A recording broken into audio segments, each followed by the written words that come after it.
भैया हम लोग जीव विज्ञान पढ़ने चल रहे हैं। इसके पहले कुछ बातें हुई हैं और उसी के आगे आज हम बात करेंगे। हमारे हेडिंग का नाम है events of sexual reproduction. Events of sexual reproduction. Hindi में लैंगिक जनन की परिघटनाएं कि लैंगिक जनन में क्या क्या होता है। हमने आपको बताया था कि ये नरयुग्मक, ये मादा युग्मक, ये आपस में जब मिलते हैं तो क्रिया का नाम होता है निषेचन। निषेचन और आगे कोशिका विभाजन के द्वारा यानी सेल डिवीजन कोशिका बंटवारा करती हैं और धीरे धीरे किसका निर्माण होता है? भ्रूण का निर्माण होता है। निषेचन या फर्टिलाइजेशन, इनको क्या बोलते हैं? फर्टिलाइजेशन। हमने कहा था कि फर्टिलाइजेशन के पहले जो घटना होती है उसका नाम है प्री फर्टिलाइजेशन। Pre fertilisation. और बाद की घटना को बोलते थे पोस्ट फर्टिलाइजेशन। अच्छा देखो, देखने से पता चलता है, ये बता फर्टिलाइजेशन के पहले क्या हुआ? युग्मक यानी गैमीट आए। तो पहले तो गैमीट बने होंगे। जो गैमीट बनते हैं उस क्रिया का नाम है गैमीटोजेनेसिस। गैमीटोजेनेसिस। जेनेसिस का मतलब होता है जनरेट होना। जनरेट होना। जनरेट का मतलब उत्पन्न होना। जनरेट का मतलब उत्पन्न होना। कौन उत्पन्न हो रहा है? गैमीट यानी युग्मक उत्पन्न हो रहे हैं, जिसका नाम है गैमीटोजेनेसिस। अच्छा, गैमीट बन गए। दो प्रकार के गैमीट, एक मेल युग्मक, एक फीमेल युग्मक, यानी मेल गैमीट और फीमेल गैमीट। अब इनका क्या होगा? ऐसे अलग अलग पड़े रहेंगे, क्या मिलेंगे? क्या फर्टिलाइजेशन होगा? फर्टिलाइजेशन क्या होता है? नर युग्मक और मादा युग्मक का मिलने की क्रिया को संलयन कहते हैं। मिलने के बाद जब वो युग्मनज का निर्माण कर लेते हैं, उस क्रिया का नाम निषेचन था। अच्छा, निषेचन के लिए जरूरी बात है कि नर युग्मक मादा युग्मक आपस में मिले, और नर युग्मक नर के बॉडी में बना होगा, मादा युग्मक मादा के बॉडी में बना होगा। तो हम क्या करेंगे? गैमीट ट्रांसफर करेंगे, मतलब एक स्थान से नर बॉडी से मादा बॉडी तक, या नर युग्मक नर जनन तंत्र से मादा जनन तंत्र तक हम भेजेंगे। तो दूसरी प्रक्रिया का नाम क्या है? Gamete transfer. गैमीट बन गया, अब इनको ट्रांसफर करें तभी तो निषेचन होगा। तो दूसरी क्रिया है गैमीट यानी युग्मक ट्रांसफर। ट्रांसफर कर दी भैया। प्री फर्टिलाइजेशन में कितनी बातें? दो बातें। एक का नाम गैमीटोजेनेसिस यानी युग्मक जनन होगा। दूसरी प्रक्रिया का नाम है गैमीट ट्रांसफर। गैमीट एक स्थान से दूसरे स्थान तक भेजे जाएंगे। उसके बाद जब ये भेजे जाएंगे, आपस में मिल जाएंगे, निषेचन हो जाएगा। तो तीसरी पहली प्रक्रिया का नाम गैमीटोजेनेसिस, दूसरे का गैमीट ट्रांसफर, तीसरा फर्टिलाइजेशन। अच्छा, उसके बाद पोस्ट फर्टिलाइजेशन। पोस्ट फर्टिलाइजेशन में वो बातें आती हैं, सबसे पहले पोस्ट फर्टिलाइजेशन में भ्रूण बनेगा। भ्रूण को इंग्लिश में कहते हैं एम्ब्रियो। क्रिया का नाम एम्ब्रियोजेनेसिस। अभी बता, जेनेसिस का मतलब जनरेट होना है, उत्पन्न होना। कौन उत्पन्न हो रहा है? एम्ब्रियो उत्पन्न हो रहा है, इसीलिए प्रक्रिया का नाम एम्ब्रियोजेनेसिस। अच्छा, एम्ब्रियोजेनेसिस भ्रूण बनेगा, भ्रूण अपना रहेगा और धीरे धीरे बड़ा होगा। किसके द्वारा? कोशिका विभाजन के द्वारा। और बड़ा होके एक दिन अपना बाहर जाएगा, डिलीवरी होगा। डिलीवरी, और डिलीवरी से आएगा क्या? बचपन। बचपन से फिर भैया वही जवानी यानी कि रिप्रोडक्टिव स्टेज, और इसके बाद बुढ़ापा, और इसी के बीच में होगा क्या? रिप्रोडक्शन यानी जनन। हमने पढ़ाना शुरू किए थे तब यही बात बताया था कि जीवन की तीन अवस्थाएं होती हैं, जुवेनाइल यानी बचपन, रिप्रोडक्टिव और सेनेसेंस। अच्छा, रिप्रोडक्टिव अवस्था जब आती है तो उसी समय होता है जनन या वह प्रक्रिया है जिसके द्वारा अपने जैसी संतान को उत्पन्न किया जाता है। तो भैया सबसे पहले हमें क्या पढ़ना चाहिए, गैमेटोजेनेसिस, यानी गैमीट कैसे बनते हैं, यही बात हम देखेंगे। तो हमारा नेक्स्ट टॉपिक है गैमेटोजेनेसिस। अच्छा देखो, बिना पढ़ाए हुए बताओ, गैमेटोजेनेसिस के बाद क्या होना चाहिए, गैमीट ट्रांसफर ही होना चाहिए। बिल्कुल, एनसीईआरटी सबसे पहले गैमेटोजेनेसिस पढ़ाती है और उसके बाद गैमीट ट्रांसफर पढ़ाती है। तो हम लोग सबसे पहले देखेंगे गैमेटोजेनेसिस यानी युग्मक जनन क्या है।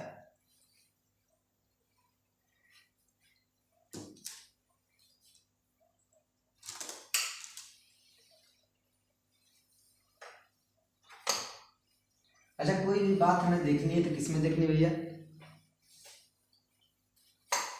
जो दुनिया में है, क्योंकि हम बायोलॉजी पढ़ रहे हैं। लॉजी का मतलब अध्ययन करना, बायो का मतलब जीव। हमने बताया था आपको जीव दो प्रकार के होते हैं, जीव दो प्रकार के होते हैं जो हमें दुनिया में दिखते हैं, प्लांट और एनिमल। सबसे पहले एरिस्टोटल ने दो ही भाग में बांटा था। अच्छा, प्लांट में फंजाई आ जाते थे, अब तो फंजाई एक अलग किंगडम हो गया, कवक। एल्गी आ जाते थे, ब्रायोफाइटा, टेरिडोफाइटा, जिम्नोस्पर्म और एंजियोस्पर्म, आवृतबीजी और अनावृतबीजी पौधे। अच्छा, एनिमल में हमने आपको बताया था कि 5 जगत होते हैं, Monera, protista, fungi, Plantae, Animalia. और जगत किससे मिलकर बने होते हैं, संघ से। तो एनिमल में कौन कौन संघ आते थे, पोरीफेरा, सिलेंटेटा, टिनोफोरा, बहुत थे। उसमें हम ह्यूमन भी आते थे, आपको कक्षा 11 में सब बताया गया था और हमने पिछले वीडियो में बताया भी ये सब बातें। तो हम इन्हीं लोगों में देखेंगे, क्या देखेंगे, गैमेटोजेनेसिस की गैमीट कैसे बनते हैं। तो हमारी हेडिंग क्या है, गैमेटोजेनेसिस। प्लांट और एनिमल के बारे में आपको पता होना चाहिए कितने प्रकार के होते हैं।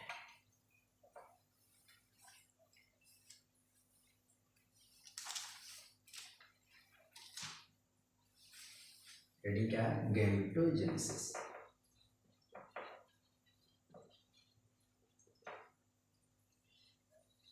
एक बार फिर से, जेनेसिस का मतलब जनरेट होना, गैमेटो का मतलब गैमीट, मतलब गैमीट जो बनते हैं कैसे बनते हैं। इसका मतलब है कि यह एक प्रक्रिया है, यह एक प्रक्रिया है, प्रोसेस है, जिसके द्वारा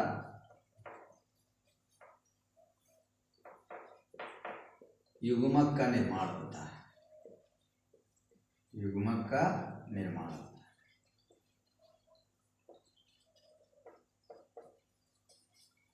यह एक प्रक्रिया है जिसके द्वारा युग्मक का निर्माण होता है।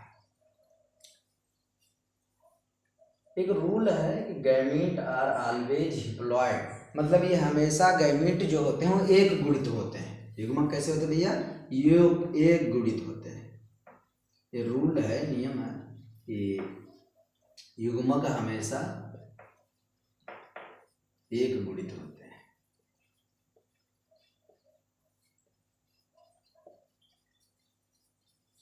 बॉडी हिप्लॉइड डिप्लॉइड दोनों हो सकती है, एक गुणित दो गुणित दोनों हो सकती है, लेकिन युग्मक हमेशा कैसे होंगे, एक गुणित।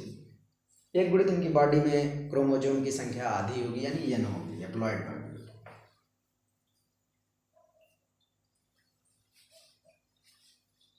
फिजियोलॉजी के आधार पे गैमीट दो प्रकार के, फिजियोलॉजी के आधार पे गैमीट दो प्रकार के होते हैं युग्मक। एक तो होता है मेल युग्मक, नर युग्मक, और दूसरा फीमेल युग्मक यानी मादा युग्मक। फीमेल हमेशा ग्राही होती है और मेल कैसा होता है, डोनर होता है, दाता होता है। ये हमेशा नर युग्मक को मादा युग्मक तक पहुंचाता है।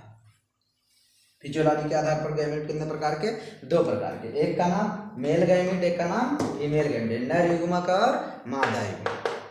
अच्छा, मॉर्फोलॉजी के आधार पे, मॉर्फोलॉजी क्या है, बाहर से देखने के आधार पर, बाहर से हम कैसे देख सकते हैं, दो प्रकार के। एक तो होते हैं भैया होमोगैमेटिक, होमोगैमेटिक, होमोगैमेटिक का मतलब कि नर गैमीट और मादा गैमीट दोनों एक जैसे दिख रहे हैं, मतलब उनमें देखकर हम कोई अंतर ना बता पाए। जैसे क्लाइडोफोरा में एलगी है, दोनों एक जैसे, क्या हम देखकर बता सकते कौन नर युग्मक है कौन मादा युग्मक? नहीं बता सकते। तो कैसे गैमीट है? होमोगैमेटिक सम एलगी। ज्यादातर किसमें पाया जाता है? एलगी।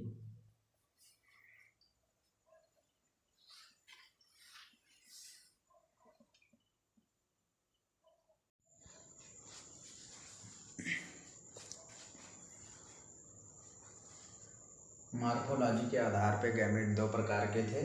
एक होमोगैमेटिक, मतलब जिन्हें हम बाहर से देखकर, होमो मतलब होता है समान, समान प्रकार के, बाहर से देख करके हम ना बता सके कौन मेल गैमेट है और कौन फीमेल गैमेट। और दूसरा होता है हेट्रोगैमेट। हेट्रोगैमेट मतलब जिन्हें हम बाहर से ही देखकर बता सके कि हेट्रो मतलब अलग अलग असमान प्रकार के, कि कौन मेल गैमेट है और कौन फीमेल गैमेट। अच्छा, युग्मक के बारे में पढ़ रहे हैं कि मॉर्फोलॉजी के आधार पर कितने प्रकार के? दो प्रकार के, होमोगैमेटिक और हेट्रोगैमेटिक, समान प्रकार के और असमान प्रकार के। और फिजियोलॉजी के आधार पर एक तो दाता होगा, एक ग्राही होगा। मेल गैमेट को हम बोलते हैं दाता है और फीमेल गैमेट को ग्राही। इतनी बातें आप लोग लिखिए।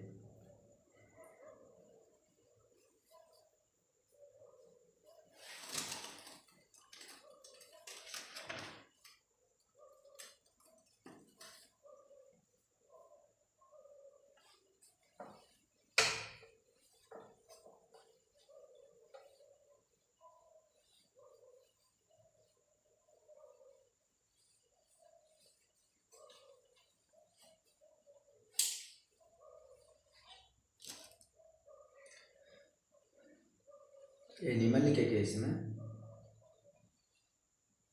मेल गैमेट जो होता है वो मोटाइल होता है।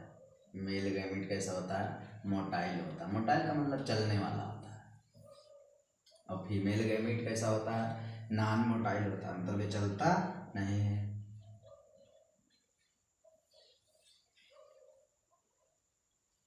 फीमेल लार्ज होता है, बड़ा होता है। इनका नाम है एग, इनका नाम है स्पर्म, यानी शुक्राणु। शुक्राणु और अंडा।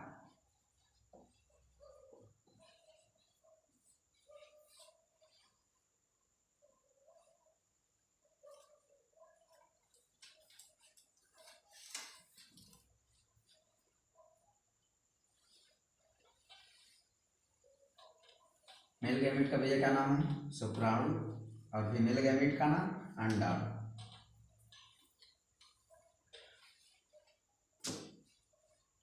अच्छा, वह आर्गन, वह अंग या आर्गन, तंत्र, वह तंत्र जो युग्मक प्रोड्यूस करते हैं, युग्मक बनाते हैं। मेल में जो अंग बनाता है उसे हम कहते हैं male reproductive system. Male reproductive system. नर जनन तंत्र। और जो फीमेल बनाता है उन्हें बोलते हैं फीमेल जनन तंत्र। फीमेल जनन तंत्र, रिप्रोडक्टिव सिस्टम। मेल में जो बनाता है उसका नाम है टेस्टिस या वृषण। टेस्टिस या वृषण। और फीमेल में बनाता है अंडाशय या ओवरी। वह तंत्र हैं जो युग्मक का निर्माण करते हैं। अगर कोई पूछे तुम्हारे शरीर में कहाँ से युग्मक बनता है, गैमेट बनता है, तो नर में कहाँ बनता भी है? वृषण यानी टेस्टिस में। और मादा में कहाँ बनता है? ओवरी या अंडाशय।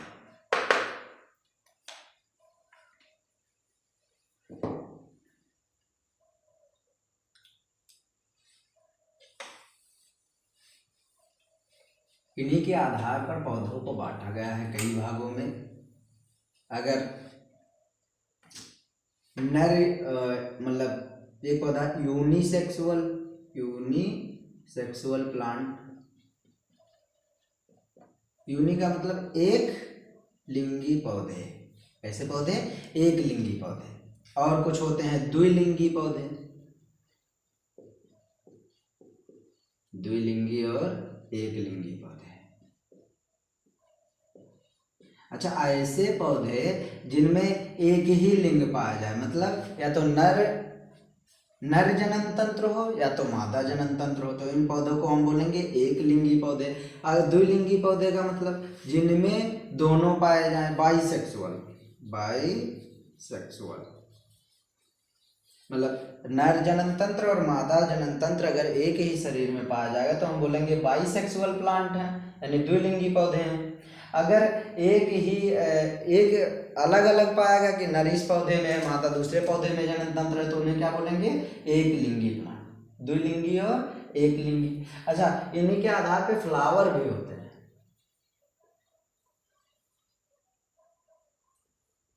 अगर कोई फूल है उसमें अगर नर जनन तंत्र ही लगा है तो हम बोलेंगे एक लिंगी पुष्प है, एक लिंगी पुष्प है। अगर नर मादा दोनों एक ही फूल में लगे हम तो बोलेंगे द्विलिंगी फूल, द्विलिंगी फूल, फ्लावर। कैसे है हम तुम्हें बताते हैं।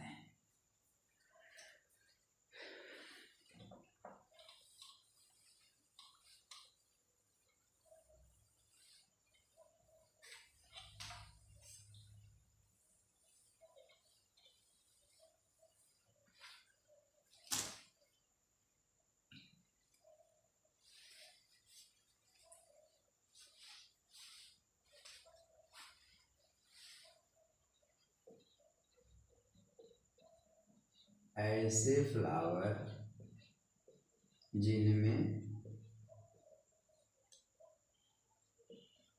नर पार्ट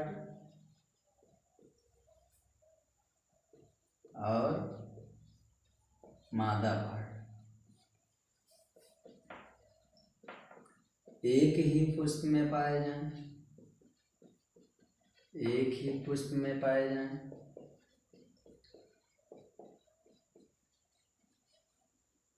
उन्हें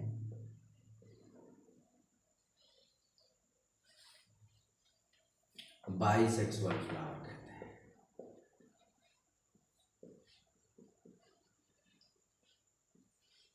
बाइसेक्सुअल फ्लावर कहते हैं। अच्छा, ऐसे फ्लावर जिनमें नर और मादा अलग अलग पाए जाएं उन्हें हम बोलेंगे यूनिसेक्सुअल, यानी एक लिंगी फूल है और द्विलिंगी फूल है। ऐसा भी हो सकता है कि पौधा एक लिंगी हो, चलो एक लिंगी पौधा हो।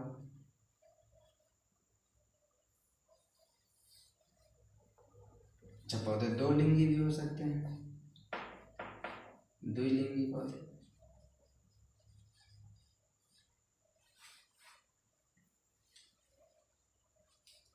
एक लिंगी मतलब सिर्फ एक लोग पाए जाएंगे, नर होगा तो नर। अच्छा, एक लिंगी पौधा है तो नर अगर है तो नर ही पार्ट होगा, मादा है तो मादा ही पार्ट होगा। और द्विलिंगी पौधे में नर और मादा एक ही में पाए जाएं। अच्छा, ऐसा हो सकता है कि कुछ पुष्प हों जिनमें नर और मादा दोनों एक ही पुष्प के अंदर पाए जाएं, तो हम बोलेंगे द्विलिंगी पौधा है और द्विलिंगी पुष्प भी है। अच्छा, ऐसा हो सकता है कि एक पुष्प है उसमें नर पार्ट पाया जाए, दूसरा पुष्प है उसमें मादा पार्ट पाया जाए। इस तरह फ्लावर हमारा कैसा हुआ? पुष्प एक लिंगी। लेकिन अगर बात करें पौधे की तो ये दो लिंगी, मतलब दोनों लोग एक ही पौधे में हैं लेकिन अलग अलग फूल में हैं, तो हम बोलेंगे दो लिंगी पौधा। पुष्प कैसा है? एक लिंगी।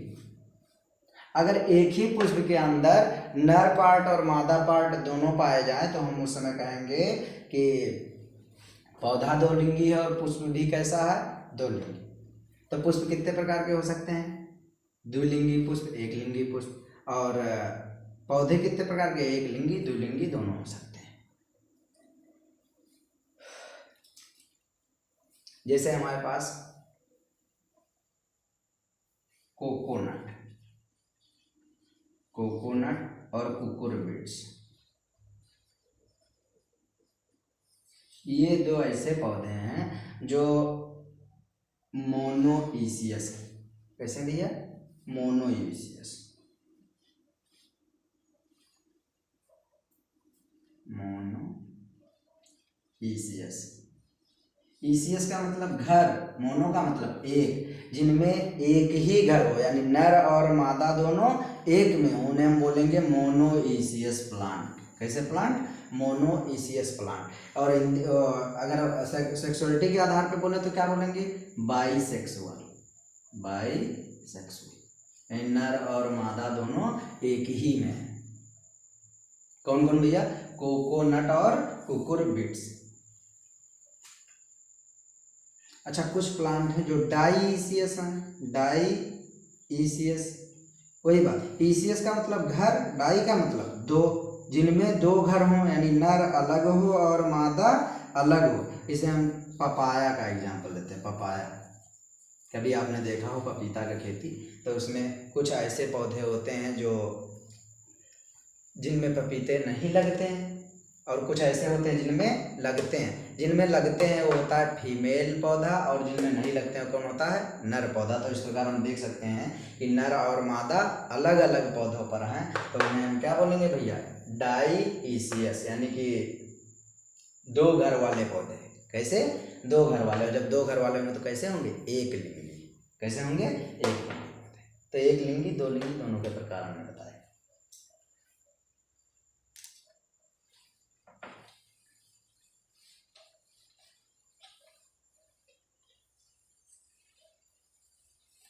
हमने आपको बताया कि बॉडी दो प्रकार की होती है, एक तो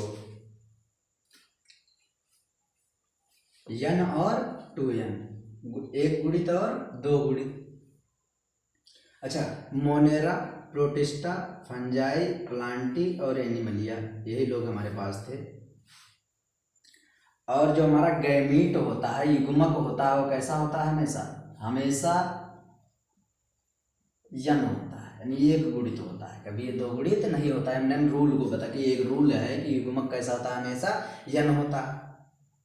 अब बॉडी कैसी हो सकती है, या तो यन होगी या तो टू यन होगी। अगर बॉडी यन है तो यन से अगर हमें युग्मक बनाना है शरीर से, तो युग्मक हमेशा कैसा होता है, यन होता है। कोशिका विभाजन दो प्रकार का बताया था भैया, एक तो होता है समसूत्री और एक होता है अर्धसूत्री। अर्धसूत्री, सम का मतलब होता है समान, अगर गुणसूत्रों की संख्या समान रहे, मतलब टू एन ये है तो ये भी टू एन रहे, इनकी जो गैमीट बने वो भी टू एन रहे, तो ऐसे विभाजन को हम क्या बोलेंगे, समसूत्री। और जिनमें आधी हो जाए गुणसूत्रों को, उन्हें हम क्या बोलेंगे, अर्धसूत्री। ये हमेशा दो प्रकार का कोशिका विभाजन होता है, समसूत्री और अर्धसूत्री। अच्छा, अगर बॉडी यन है तो हम जानते हैं हमारा गैमीट बनेगा, बॉडी से युग्मक बनेगा, और ये हमेशा कैसा होता है, यन होता है। तो कौन सा विभाजन होगा, माइटोसिस, यानी समसूत्री विभाजन। समसूत्री क्यों होगा भैया, कि अगर बॉडी यन है, हम जानते हैं गैमीट कैसा होता है, यन होता है, तो कौन सा विभाजन करना पड़ेगा, समसूत्री विभाजन करना पड़ेगा। अच्छा, टू यन बॉडी है और गैमीट हमारा कैसा होता है, हमेशा यन होता है, तो अगर दो है, दो से एक यन करना है तो कौन सा विभाजन होना चाहिए, अर्धसूत्री विभाजन। अर्धसूत्री विभाजन। तो जिनकी बॉडी यन है वो कैसे करेंगे, समसूत्री विभाजन द्वारा युग्मक का निर्माण करेंगे, और जिनकी बॉडी टू यन है वो अर्धसूत्री विभाजन द्वारा क्या करेंगे, युग्मक का निर्माण करेंगे। अच्छा, ये हमें जानना आवश्यक है कि भैया किनकी बॉडी यन होती है, किनकी बॉडी टू यन होती है। हमने आपको बताया है कभी फंजाई, फंजाई के बाद कवक, कवक के बाद शैवाल, शैवाल के बाद ब्रायोफाइटा,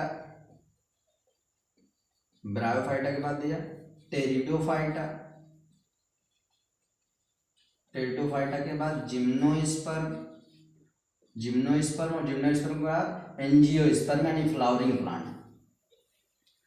जो कवक, शैवाल और ब्रायोफाइटा होते हैं, इनकी बॉडी होती है यन, हैप्लॉइड बॉडी होती है, यानी कि एक गुणित होती है। और टेरिडोफाइटा, जिम्नोस्पर्म और एंजियोस्पर्म कैसे होते हैं, टू यन होते हैं। अगर कोई पूछे कि टेरिडोफाइटा, जिम्नोस्पर्म और एंजियोस्पर्म यानी फ्लावरिंग प्लांट में इन लोगों में गुणसूत्र का किस विभाजन के द्वारा बनता है, तो हम क्या बताएंगे, अर्धसूत्री विभाजन। और उनके पहले कैसा बनता है, समसूत्री विभाजन के द्वारा गैमीट का निर्माण होता है।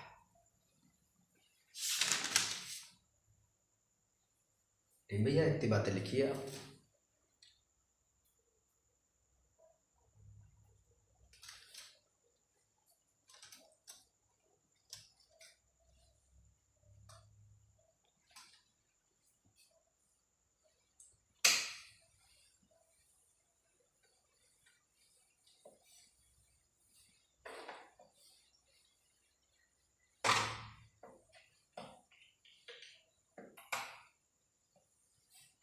किताब हमारी कुछ लोगों के बारे में बताती है, आप देखिए। बोलती है कि जैसे ह्यूमन, हम लोग, इनमें जो गुणसूत्र की संख्या होती है वो कितना होती है शरीर में, 2n होते हैं ये बॉडी। इनमें गुणसूत्र की संख्या होती है 46। कितनी होती है, 46। तो इनके युग्मक में कितनी होगी, युग्मक किसके द्वारा बनेगा, अर्धसूत्री विभाजन के द्वारा। तो युग्मक गुणसूत्रों की संख्या हो जाए कितनी, 23। हाउस फ्लाई, जो आपके घर में मक्खी है, इनके शरीर में होती है 42। गुणसूत्रों की संख्या कितनी होती है, 42। तो इनमें युग्मक की संख्या कितनी होगी, 21। रैट, चूहे के गुणसूत्र की संख्या शरीर में कितनी होती है भैया, 78। तो आप बता पाएंगे युग्मक की संख्या कितनी होगी, बस इनका आधा, 39। चावल, राइस, मेज, मक्का, पोटैटो। ये हमको याद करना है कि इनके गुणसूत्र कितने होते हैं, युग्मक में गुणसूत्रों की संख्या कितनी होती है। तो हम जानते हैं गुणसूत्र बॉडी का पूछ रहा है, शरीर का, तो 2n होगा, और युग्मक हमेशा n बनेंगे, तो ये जितना होगा उनका डबल ही होगा। अच्छा, युग्मक का अगर संख्या, युग्मक में गुणसूत्रों की संख्या दे दे तो क्या हम गुणसूत्र की संख्या बता पाएंगे बॉडी में, बिल्कुल बता लेंगे। जैसे पोटैटो का बोल रहे हैं कि 24 होता है, कितना होता है, 24 इनके युग्मक की संख्या। तो गुणसूत्र की संख्या कितनी हो जाएगी इनके शरीर में, 48।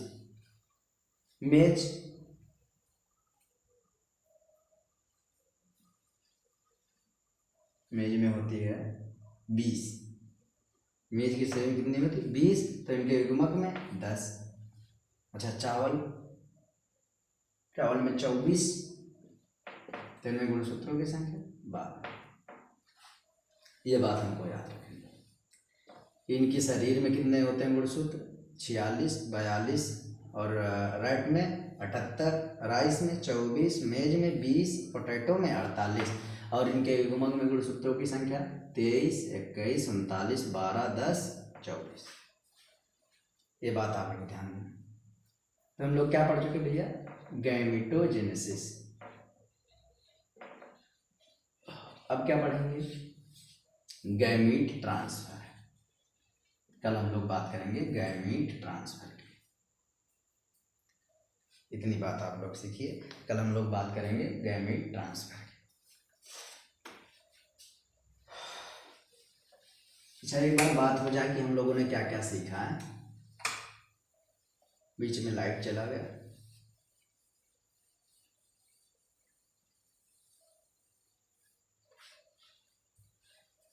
हमने सीखा कि 2 प्रकार की बॉडी होती है, तो 2n और n। n किन की होती है भैया, कवक, शैवाल, ब्रायोफाइटा, टेरिडोफाइटा,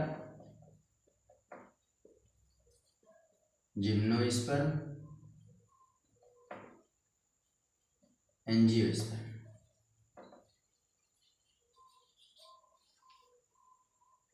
कवक, शैवाल और ब्रायोफाइटा की बॉडी होती है n, जबकि टेरिडोफाइटा, जिम्नोस्पर्म की कैसी होती है, 2n। ह्यूमन की 2n, ज़्यादातर लोगों की क्या होती है, 2n। लेकिन इन लोगों की कैसी है भैया, n। अच्छा, हमने कहा कि युग्मक हमेशा कैसे होते हैं, युग्मक हमेशा यन होते हैं, यानी एक गुणित होते हैं। तो अगर इनकी बॉडी एक गुणित है और इनको युग्मक भी एक गुणित बनाना है तो कौन सा विभाजन, समसूत्री विभाजन। अगर कोई कहे कि कवक, शैवाल और ब्रायोफाइटा में जो गैमीट बनता है किस विभाजन के द्वारा, तो हम क्या बोलेंगे, समसूत्री विभाजन के द्वारा। अच्छा, टेड्रो, जिम्नो, एंजियो, इनकी बॉडी कैसी है, 2n है। तो ये गुणसूत्र जो बनाएंगे, जो युग्मक बनाएंगे वो कैसे बनाएंगे, अर्धसूत्री विभाजन के द्वारा। तो इनमें गुणसूत्रों की संख्या आधी हो जाएगी। हमने भी सीखा कि दो प्रकार के पौधे होते हैं, एक लिंगी पौधा और द्विलिंगी पौधा। एक लिंगी पौधा, द्विलिंगी पौधा। एक लिंगी पौधा उसे कहते हैं यूनिसेक्सुअल और बाइसेक्सुअल। चार बातें देखिए, यूनिसेक्सुअल यानी एक लिंगी, बाइसेक्सुअल यानी द्विलिंगी। हमने एक बात और बताई, मोनोइसियस और डाइसियस, मोनोइसियस और डाइसियस। हमने कहा मोनो मतलब एक, इसियस मतलब घर, जिनमें एक घर हो, एक शरीर में एक ही घर हो, यानी कि मेल में मेल पार्ट हो और फीमेल पार्ट दूसरे में हो। तो इसमें क्या बोलेंगे, एक ही घर। नहीं, मोनोइसियस, इसियस मतलब एक घर, जिनमें नर और मादा एक ही में हो, नर और मादा भैया एक ही में हो, इन्हें हम क्या बोलेंगे, मोनोइसियस। डाइसियस किन्हें बोलेंगे, जिन्हें डाई मतलब दो, इसियस मतलब घर, जिनमें दो घर हो, यानी नर अलग हो और मादा अलग हो, नर अलग पौधे पर हो, मादा अलग पौधे पर, तो इन्हें हम बोलेंगे डाइसियस। जैसे हमने एग्जांपल बताया था, पपाया, पपीता। अच्छा, मोनोइसियस का एग्जांपल क्या बताता है, कुकुरबिट्स और कोकोनट, कुकुरबिट्स और कोकोनट। अच्छा, एक लिंगी जो होता है इन्हें हम बोलते हैं डाइसियस, यानी कि एक मतलब एक, नर अलग हो और मादा अलग हो, तो हम इन्हें बोलेंगे एक लिंगी। अच्छा, नर और मादा अगर एक ही में है तो हम इन्हें क्या बोलेंगे, द्विलिंगी। तो डाइसियस का दूसरा नाम क्या हुआ भैया, एक लिंगी, और मोनोइसियस का द्विलिंगी। अब बातें कंफर्म हो। हमने बताया कि फ्लावर भी दो प्रकार के होते हैं, एक लिंगी फ्लावर और द्विलिंगी फ्लावर। जैसे हो सकता है एक पौधा, ये दूसरा पौधा, इनमें फ्लावर लगे हैं, इनमें नर भी है और मादा भी है। अच्छा, ऐसा भी हो सकता है कि नर लगा हो और मादा अलग पुष्प पे लगा हो। इस प्रकार अगर हम इनको देखें तो हम क्या बोल सकते हैं कि जो पुष्प है एक ऐसा बाइसेक्सुअल यानी द्विलिंगी, बाइसेक्सुअल।